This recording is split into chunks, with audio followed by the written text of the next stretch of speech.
নমস্কার দর্শক, আজ ভারতীয় নৌবাহিনীর জন্য একটি বড় সাফল্য। চেন্নাইয়ে কমিশন করা হলো আধুনিক অ্যান্টি সাবমেরিন যুদ্ধজাহাজ আইএনএস আঞ্জাদীপ।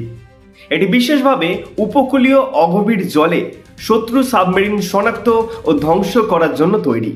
উন্নত সোলার সিস্টেম, লাইটওয়েট টর্পেডো এবং শক্তিশালী রকেট সিস্টেমে সজ্জিত এই জাহাজ ভারতীয় নৌবাহিনীর সামুদ্রিক নিরাপত্তাকে আরও শক্তিশালী করবে।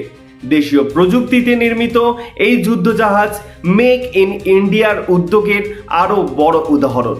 উপকূল রক্ষা ও দ্রুত প্রতিক্রিয়ার ক্ষমতায় এটি গুরুত্বপূর্ণ ভূমিকা পালন করবে। রাজস্থানের পোখরান ফিল্ড ফায়ারিং রেঞ্জে ভারতীয় সেনাবাহিনী আয়োজন করল শক্তিশালী সামরিক মহড়া অগ্নিবর্ষা। এই মহড়ায় ট্যাঙ্ক, আর্টিলারি গান, রকেট সিস্টেম, ড্রোন এবং অ্যাটাক হেলিকপ্টার একসাথে অংশ নেয়।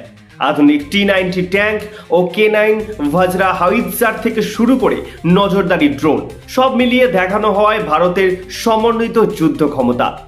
মরুভূমির কঠিন পরিবেশে পরিচালিত এই মহড়া প্রমাণ করছে সেনাবাহিনীর দ্রুত আক্রমণ, নির্ভুল লক্ষ্যভেদ এবং প্রযুক্তি নির্ভর যুদ্ধ প্রস্তুতি। আন্তর্জাতিক পর্যবেক্ষকদের সামনেও তুলে ধরা হয় এই শক্তি প্রদর্শন। মধ্যপ্রাচ্যের উত্তেজনা আরও বাড়ল। ইরানের সঙ্গে বাড়তে থাকা টানাপোড়েনের মাঝেই যুক্তরাষ্ট্র একের পর এক অত্যাধুনিক F-22 র্যাপটর যুদ্ধবিমান ইসরায়েলে মোতায়েন করছে।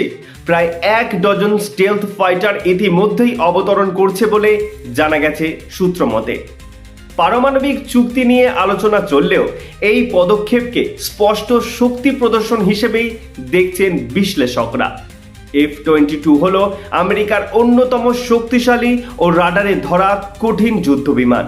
বিশেষজ্ঞদের মতে ইরানের উপর চাপ বাড়াতেই এই মোতায়েন। পরিস্থিতির দিকে এখন নজর গোটা বিশ্বের।